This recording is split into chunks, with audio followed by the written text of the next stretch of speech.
Okay, I see that the time is 12:45, so we can go ahead and get started.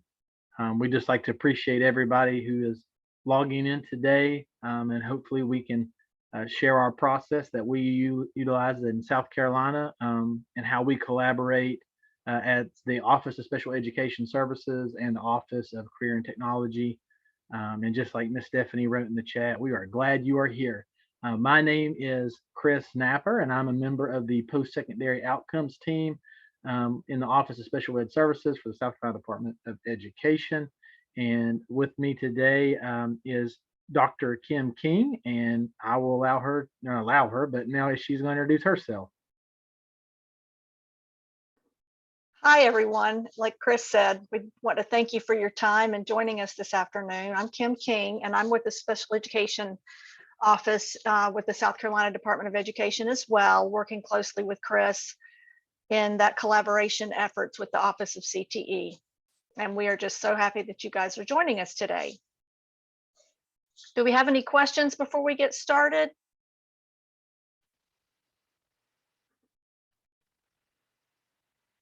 Okay, I will take silence as golden there. I will share my screen and share our presentation. So if everyone will just bear with me while I get that set up for us.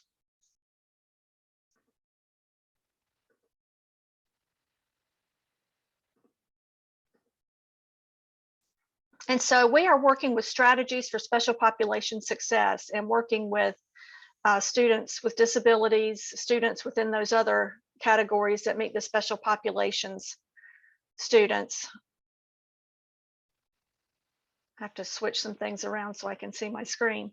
But we're going to be reviewing some information where the special populations team meets to increase efficiency in presenting the annual quality review measures and those comprehensive local needs assessments with a focus on improved student outcomes for all students. With the Office of Special Education Services and the Office of CTE working so closely together, this does support that CLNA need. And in going through this process, we have several team members that we like to include in going through this process and setting up these meetings. But we have the special education point of contact, a multilingual learners point of contact, CTE point of contact, school counselors and guidance counselors, McKinney-Vento, if you have one of those representatives at your school or in your district, and then a vocational rehabilitation office point of contact, and any other LEA stakeholders that you may find would be relative to this process. And some of these people may wear multiple hats, so they may serve in varied capacities. But we'd also like to mention that when you get down to the specific school needs, you may want to include your lead administration, your school counselors, work-based learning coordinators, any career development facilitators that you have, or any other instructional stakeholders, again, that may be relevant to this process. We like to set these up in a couple of different meetings, and one of the meetings we like for you to allow 90 minutes to go through the Part 2 goal setting conference.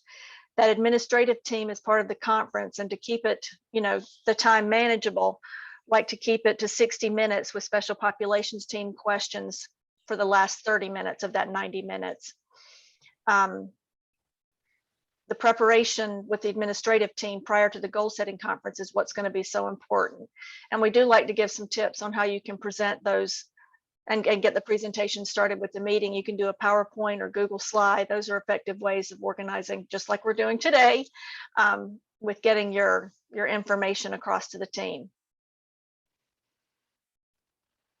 I have a website that I'm going to share with you, and we use this in part of our process and going through on how we can best serve our students in special populations. So I'm going to switch screens as quickly as I can. And most of you probably have this set up in your state already, but these are the community profiles for the state of South Carolina. And because I'm located up in the upstate area, I'm going to use Greenville as our example today. But it gives you all the counties in our state where you can get this data. And this data is updated about every few months.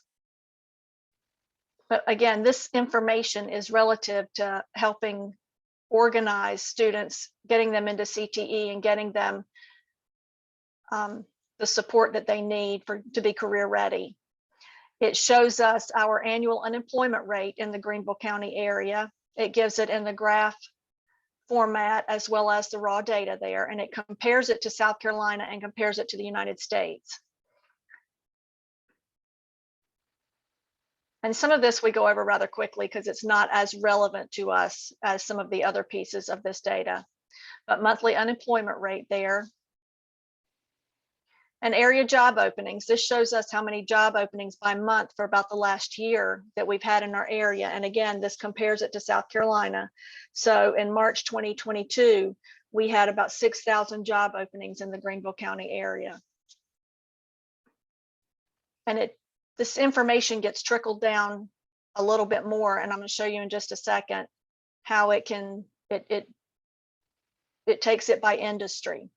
We don't really look at the insurance claims, although the data is there for you to use should you need to.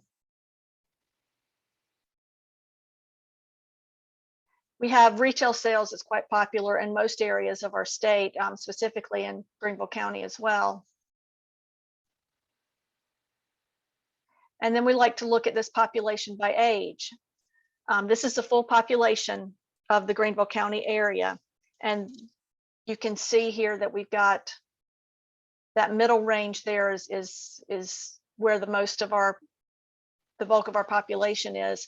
But Chris, whenever he gives his presentation, he likes to point out that, look, you might want to look at the dates of retirement, that 60 to 74 or 84 age range, because that way you know that you've got some of those jobs that are going to be coming available soon. And again, it gives it to you in the graph format and the raw data. It talks to us by population, by race, and by gender, and any population change that may have occurred in the Greenville County area in the last, I think, 30 to 40 years. So as you can see, it's increased significantly. And commuting patterns, we like to take a look at this because we want to see how many people are coming into our county for employment and how many people are leaving our county for employment. And then of course, how many are working directly in the county. And you can see that it looks like it's almost an even split with anywhere from 38% incoming commuters and 33% outgoing.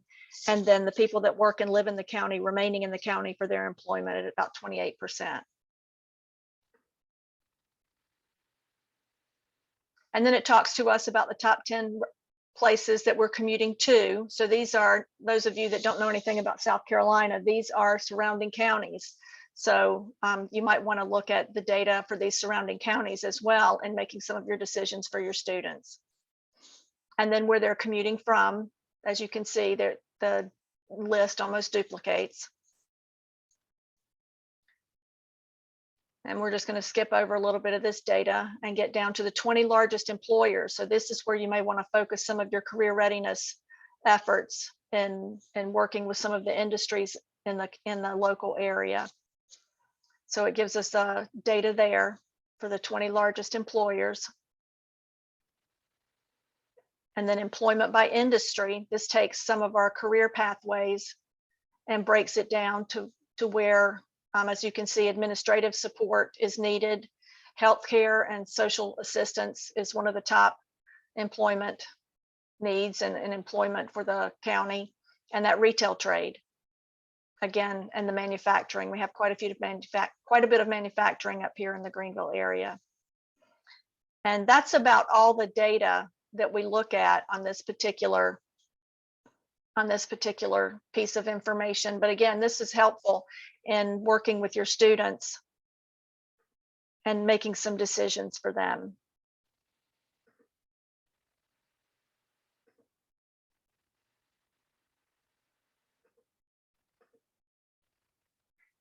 And so you just, again, this is a live link. So if you get this copy of this presentation, that link there takes you directly to the community profiles data.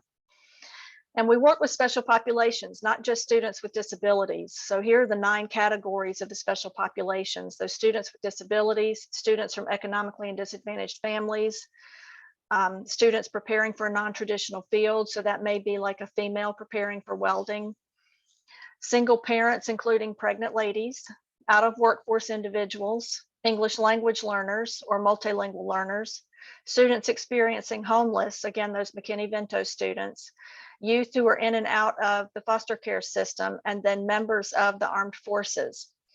And as you know, again, this, when Chris gives this presentation, he likes to remind us of what we're encountering right now over in Europe. We probably have a larger armed forces population than we know about. So you need to have some provisions and some policies in place at your schools and in your districts to determine, you know, students that fall within these special populations. We also like to give strategies in working with the different populations. So students with disabilities, we like to talk to them about developing foundational student profiles for the pathways in special education. The special educators create a process for CTE stakeholders to have representation in the IEP meetings. And of course, making sure the IEP and the IGP are aligned are very helpful as well. Special educators provide the CTE teachers with the IEP accommodations, so ensuring that you have a good communication path between your CTE teachers and your special education teachers to ensure that the CTE teachers are aware of the students in their classrooms and any disabilities they may have that could possibly limit them, or any accommodations that are needed to gain access to the curriculum in the classroom. And to ensure the CTE instructors understand the needs of those services and the IEPs and the accommodations that are needed. And there may need to be a plan between the 2 entities to request assistance to monitor progress for students with disabilities. And then moving a little bit forward, providing professional development to ensure that CTE and, again, and the special ed team are aligned on their strategies in working with students with disabilities. Some of the possible PDs could include that UDL implementation, differentiating their instruction, social, emotional, and soft skills instruction is really popular within the CTE and the special ed population these days. And then again, like I said before, that IEP and IGP alignment, we want to make sure those 2 documents are aligned. Making sure we have some community-based support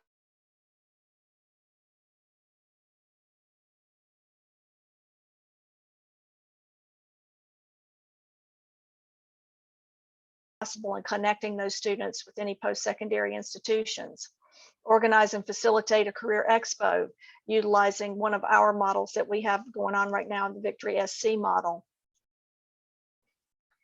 And so then working with students that are coming from low income or disadvantaged families, plan on how to provide free materials to them, tools, uniforms. You know, some of them come to us without internet, so seeing how we can get them online outside of the school environment. Plan on how to pay for the cost of students to participate in the CTE programs, because some of these have fees associated with them, and that is a barrier for some of our students. So ensure that you have some provisions in place that allow for that access. Make information regarding financial aid and scholarships easily accessible. So making sure that anything that's afforded in the district or in your specific school is made accessible to these students. You know, providing free access to business clothes, closets for interviews or work, something like having, like it just says, a closet for professional attire, which the students go for an interview, they have something to wear. And collaborating with those state and local agencies that work with the economically disadvantaged families. And then preparing these students for the non-traditional fields, inform students of the non-traditional career options in the middle grades, introduce them what the careers are that are available. Providing information on civil rights and sexual harassment policies. Ensure that safety equipment, clothing, tools are available. Make sure if you have a young lady, as I mentioned before, that's going into welding, making sure that the materials and the equipment that's needed for her are available, because sometimes they may need to be in smaller sizes. Single parents, including the single pregnant women out there, Develop a plan to inform teens and parents about the CTE programs, making sure that, they may be away from school for a while. So making sure that they have access to employment in the occupation with family sustaining wages. Conduct family-friendly outreach activities, share information on affordable or free licensed childcare for them, because that's going to be important. And again, collaborating with state and local agencies who work with the single parents is always helpful. And having that information available for them is crucial. And then out of workforce individuals, collaborate with the Workforce Investment Opportunity Act, so WIOA programs and services through the South Carolina Workforce Youth Program and the American Job Center Network. Organize and facilitate a job fair with the local businesses who are looking to hire. Create student portfolios that contain resumes, transcripts, certifications, and credentials, or any licensure that they may have would be helpful in getting these students employed post-secondary. And then provide career planning services such as that resume writing and the goal setting, interview skills, soft skills, job shadowing, and work-based learning opportunities. Identifying employment-based training such as work study, subsidized employment, and apprentices that provide wages while attending school. The English language learners, we need to have collaboration between CTE and the MLL instructors or MLL representatives within the school. Provide that access to the individualized language plan. Engaging families and communities in supporting. So if the students are coming to us as a multilingual learner, that that's probably their home situation as well. So ensuring that the parents and the families of these students are aware of what's available for these students. Provide interpreters for the families. Technology to students, word walls, vocabulary list, audio directions, technology to facilitate that language transition is helpful. And any instructional informational materials that can be provided would be of assistance as well. And then connecting the students with the coordinators. If you find that they're in your classroom and they've not been identified, make sure that you get that MLL coordinator involved to assist in getting that language plan together.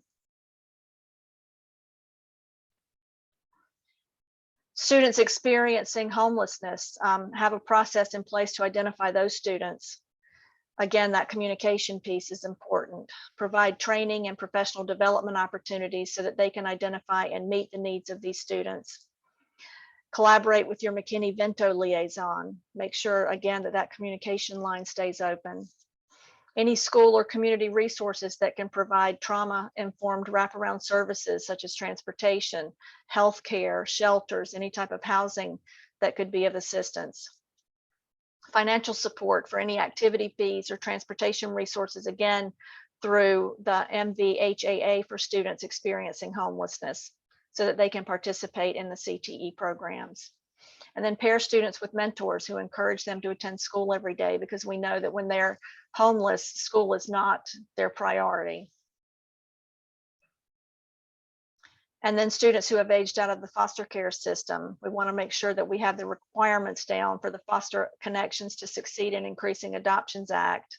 Review when foster care benefits terminate in South Carolina. So when they turn 18, make sure that we stay on top of those post services. Encourage the instructors to build stability for students in that foster care system. Retain classroom routines to maintain predictability. Communicate with the foster parents so that we know if the birth or biological family member visitation comes up and could create an emotional unrest for the student. So help students who are transitioning out of foster care also develop a transition plan for, again, what that post foster care looks like for them. And connect students with any TRIO programs or local institutes of higher education. And then lastly, our last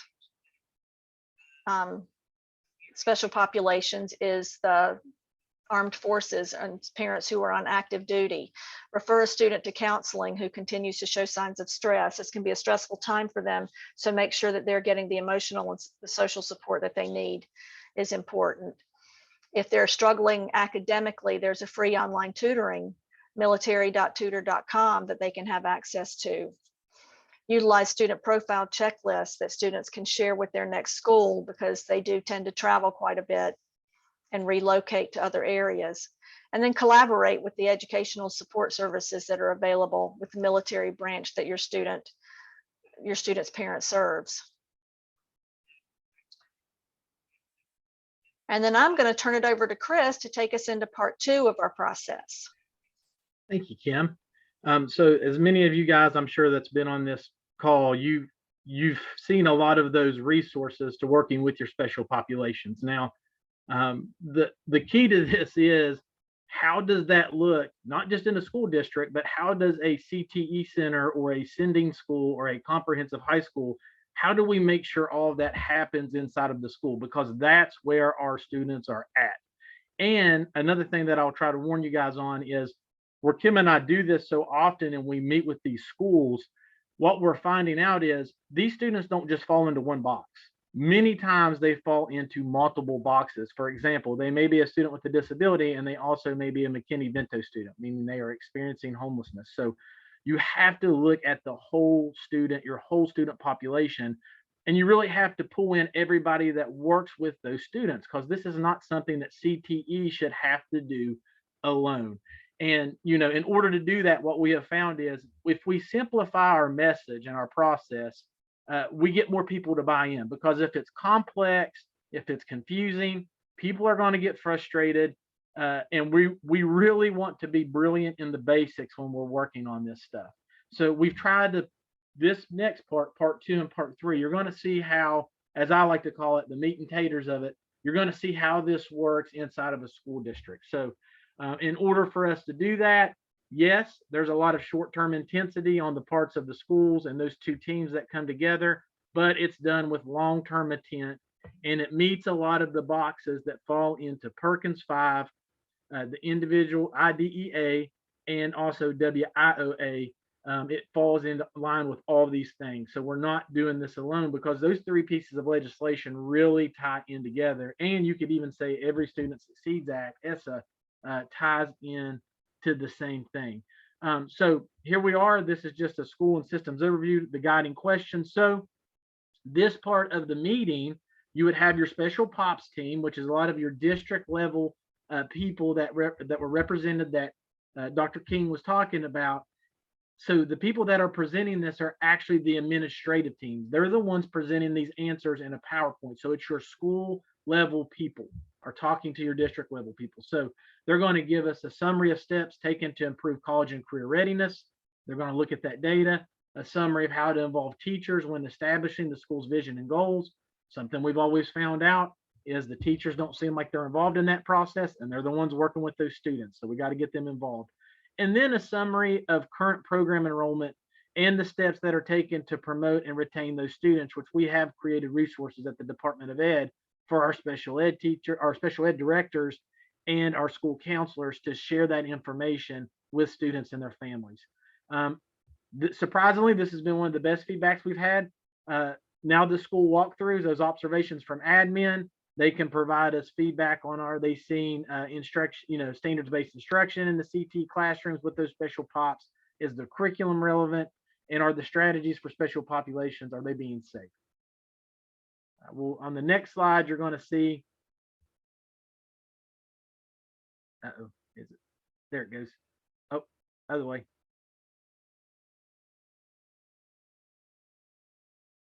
There we go. Now the administration team is going to talk about, how do we effectively talk, right? So it's not just important to know, they all have to talk, like who's going to be handling this and when are you going to do it? So they plan out a calendar year of when the school faculty and staff are going to be receiving that information and resources that we just talked about from the district or from the state. If you have schools that are sending students from a homeschool to a CTE center, when are those two administration teams talking? The same thing with our McKinney-Vento contacts, the multilingual services, also known as ESOL, special ed directors, school counselors who's over at the LEA, and then your local voc rehab. When are all these people talking to the administration teams, and what are they talking about on what date? So you got a communication system built in, and they agree on that during this meeting on when that's going to happen.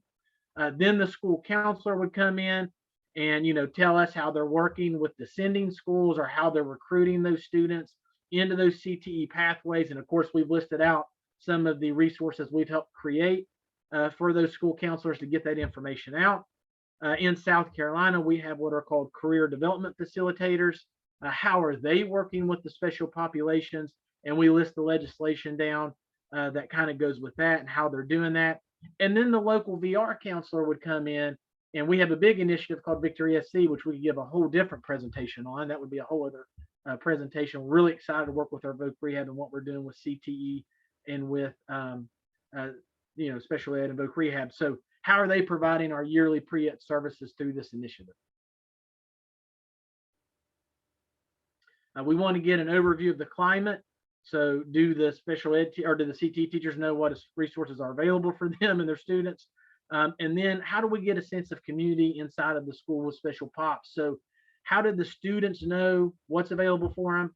And how is somebody connected in that school to them? Because we know that our students in special populations, they are the most at-risk students to dropping out. So we don't want to lose them. Are they connected to somebody in that school and somebody following up with them so they have a personal connection? Same thing with school community relations. So usually this is when a principal or an assistant principal will tell us about all the outside partnerships that are there. We listed a bunch of them. You can see them. I'm not going to insult anybody. You're more than welcome to read them.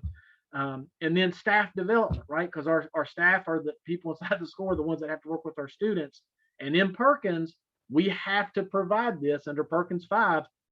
So how is the administrative team developing instructional capacity or faculty and staff working with special pops? What is the evidence that you're seeing that they're doing that? And then a summary of how you will measure how effective that PD is, because as you all know, I'm sure you've worked with schools many times. Sometimes you can buy something and it doesn't really meet the need. So how are you measuring that professional development while working with special populations? Okay, part 3. This is my favorite part. I have a saying that a plan without a goal is just a wish. So how do we measure all of these things? How do we know that we're moving in the right direction and keeping the focus on the students, which really comes up in that comprehensive local needs assessment? So we look at the student performance data. Some of the things that we look at are completer status, their certifications, are they getting their work-based learning opportunities, and what programs are they enrolled in? So we look at those and we look at what our greatest strengths are and what our greatest areas for improvement are. I see this in the question. Perkins 5 is actually the legislation that kind of governs the CTE. So it's just another legislation. And then we have here the administrative teams will write out goals, and we base these on 2-year trends because our comprehensive local needs assessments are due every 2 years. So what can they write the goals for? We tell them, hey, pick 2 that involve special pops. And as you can see here, a lot of these fall in line with our career readiness assessments. So they can increase total enrollment, career readiness, improving in a specific program. Now, when I say that, we are not trying to dump students into CTE, right? We're looking at the IGPs, we're looking at the IEPs. We're not just pigeonhole kids into one program. This is just saying, these students want to do this program. Can we increase that? Work-based learning opportunities, certifications, completers, and dual enrollment. And then while we collect all this data, we're making sure that our special ed services are knowing what's going on, and our local voc rehabs know what's going on with this data. So I've listed out, the formulas for ranking the goal. We tell them it's got to be a SMARTY goal. Everybody knows what that is: strategic, measurable, attainable, results oriented, time bound. It's inclusive and equity. That's the IE part. We tell them on the areas of focus. If you got a local LEA goal, you don't have to create another goal that's reflective of that. You can just use that LEA goal. So we tell them that. And then we kind of tell them that the special pops team, that district team, can kind of control how aggressively they want to attack that goal, but typically 10% growth is an attainable target. So now you're going to see an example on the next slide of what this goal would look like.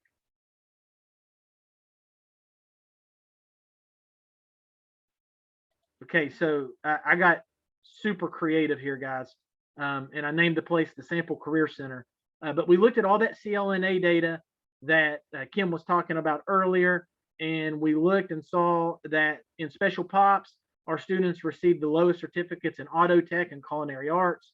We looked at the local labor market data and reviewed the special population students' IGPs, and it showed that there was a need and a desire for employment in those pathways. So we wrote goals under those two programs.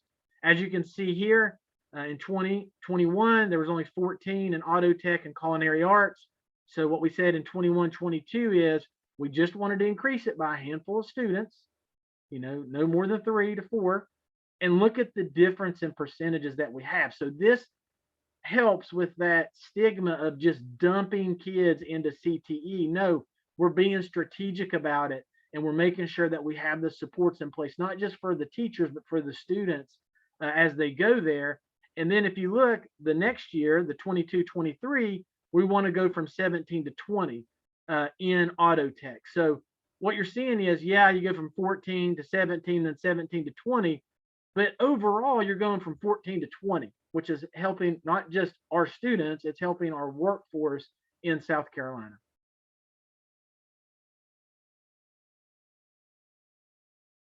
And then the second goal they wrote, which is very similar, is they wanted to up their completers.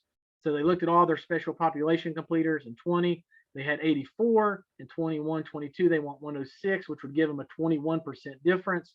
And then in 22-23, they want to go from 106 to 117, which would give them another 10% increase.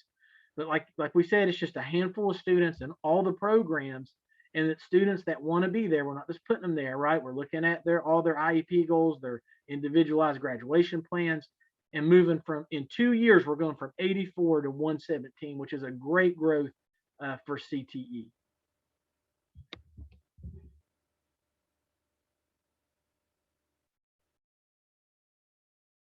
And as you guys see, here is our contact information.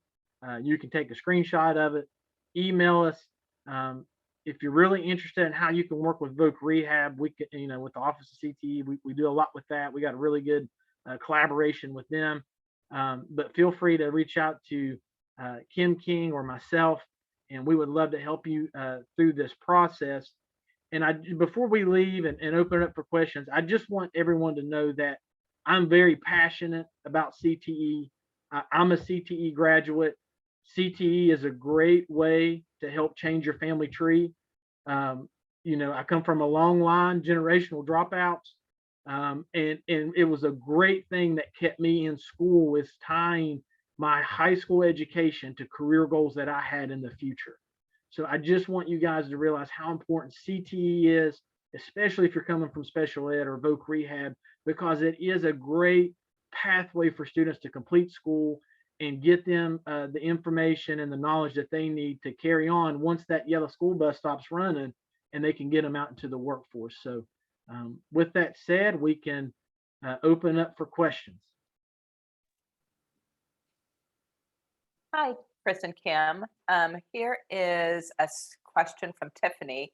How do you recruit students with disabilities to sign up for CTE programs? And then also the one that sort of piggybacks on this about with family involvement, how do you ensure parents and students are aware of the options if they are not at their neighborhood schools?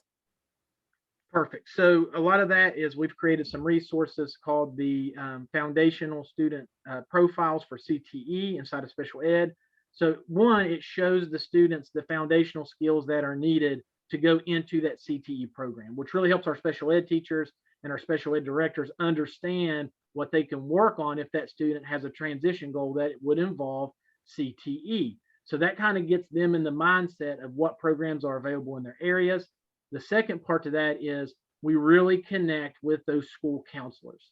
The school counselors are providing information and details about what CTE programs are available in that district or a neighboring district. So we want to make sure that they're the ones sharing that information with our special ed departments. And some of our districts have created almost like a crosswalk that kind of shows all the programs that are available and what jobs kind of connect with those. But it's, the special ed teacher needs to kind of look at those transition goals and that assessment and say, hey, is CTE the best? I hate using the word fit is it the best match for that student enrolling into CTE? Because the goal of CTE, and I'm a CTE advocate as well, it's not just to put you in a CTE course. We want to get you in a course for CTE that leads to employment. So it's really important to remember that CTE is there to lead to employment. Thanks, Chris. There's another one from Linda Little. How do you engage students with disabilities who are not in certificate or diploma curriculum? And it, like, for example, an adaptive curriculum. We have a lot of that in South Carolina. We actually have what we call the South Carolina High School Credential. It's a non-diploma pathway that focuses on employment. And those students, we really, in the summer programs with the collaboration of Voc Rehab, we have what we call summer expos that we're starting up. The CTE teachers will come in during the summer with the aid of the special ed teachers. We invite our students that could be potentially eligible through Voc Rehab services, and they try to get their 40 work-based learning hours or learn about careers and pre-ed services. But it really lets the CTE instructors work with those students with disabilities, with the special ed teachers right there. So they're kind of collaborating and seeing what strategies are best to use with the students in a career or CTE setting. So that's one way that there's 100 different ways we do it, but that's one way that I think is unique in South Carolina that we do it. Right. And we've had some comments relative to the importance of school counselors, but also the importance of training the school counselors. And we've heard that in a lot of our NTAC work, that sometimes that can be a barrier for a student with disability accessing CTE. Can you address how you prepare your school counselors? Absolutely. So, and I probably should have said this earlier, we have what we created, a South Carolina Department of Ed Special Populations Task Force. So at the department level, we have the buy-in of obviously the Office of CTE and the Office of Special Ed Services, but we've incorporated the Office of Student Intervention Services, which our school counselors fall under. So we have representation there at the department level, and why it's important for special pops, not just student with disabilities, but all special pops, to get access into CTE. And then she has created some trainings. Her name is Anna Duvall. She has helped us with this process and getting that information out to our school districts. Great. Okay, thanks, Chris. Here's a question from Danielle. Oops, it just popped. I need it. Okay, are you currently collecting credential attainment data at the state level and viewing it as a whole, or is this being considered just at the local only? No, our state level at the Office of CTE, they obtain that because that's one of our career readiness measures. It's that and becoming a CTE completer will help you become career ready. So they obtain that, but they also look at it at the LEA level when it involves the CLNA, the Comprehensive Local Needs Assessment. That's something that they look in that process. And then are you tracking or following the student pathways after high school graduation? We do in special ed with indicator 14 with our surveys. We have our post-secondary outcomes surveys under IDEA, and then CTE with Perkins 5. They also have some things that they do. And I apologize, I don't remember which Perkins indicator it is. I'm sure somebody can put it in the chat, but it follows students once they leave secondary education. Great. And they are wanting access to your training materials for school counselors. I don't know if that's a link on your website that you provided in your PowerPoint, or if there's another link for that. We are currently, and I see Marietta on here. She's also a member of our post-secondary outcomes team, and Kim King. We are currently redoing our post-secondary outcomes website, which there will be information available there. And we've also created some learning management systems, some professional development, which the IEP, IGP alignment is the big one with school counselors because it kind of talks about that. So we can get the link once all those are uploaded. Correct, Kim? I'm not trying to talk ahead of time. Is that okay? Oh, absolutely. All they have to do is set up a profile in Moodle and they should have access to it. And I would like to brag on South Carolina, on our school districts. We pulled the data to see how many students in special ed were involved in CTE, and talking with ACTE, that group that's really prevalent in CTE, they've always recommended a 6% reflection of students in CTE to be students with disabilities. In South Carolina, we are at 9%. Some of our school districts have 14% representation of all students in CTE being those students with disabilities. So access and equity is very apparent, and it's good in our state. I thought I froze Great. up there. I'm sorry. Yep, thanks, Chris. Are there other questions for Chris and Kim while you're there? And I also want to do a plug for our extended learning opportunities from 4 to 4:45. If you just go to the VFairs platform and click on lounges, you'll be able to choose which of the sessions you'd like to join to learn more about it. It's a chat feature, so there's not talking. You take your headphones out and just type questions to Chris and Tim that you'd like to ask or share about. It's a networking opportunity.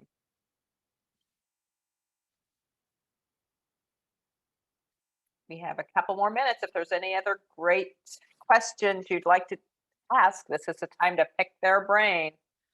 South Carolina has a lot going on. And we have no secrets. We want to help kids. So That's the bottom line.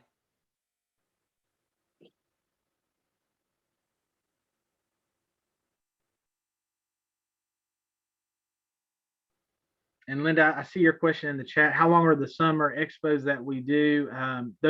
We cap them out at 5 days. We try to do them for a week, but we work really close with Voc Rehab to do that under our Victory SC initiative.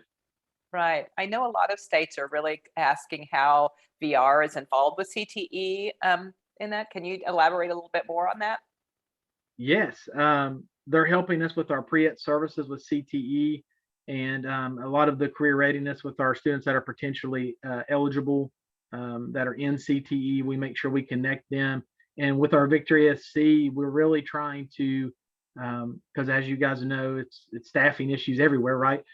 We're already with the kids, so how can our school districts provide pre-eds in collaboration with Voc Rehab? We help with funding and whatnot, and then we get them trajected to a path of career readiness. So we've really been working a lot with them in that process, and we're just now starting it up. But we are really excited to collaborate with Voc Rehab. So that prompted another question in that from Nikki about how is work-based learning monitored when delivered by Voc Rehab for the pre-employment transition services? Is it in direct collaboration with CTE teacher or how? Yes. Well, what we're trying to do is to get our students access and equity into CTE when we can. The CTE site will provide the work-based learning training for those students, just like they would a gen ed student, right? We want our students with disabilities to have the same opportunities as our students with, that are in general education. So, and who better to show that work-based learning than the CTE instructor, or get those 40 work-based learning hours placed. But in some cases, for our students that aren't CTE, that's where Voc Rehab would come in and help with work-based learning.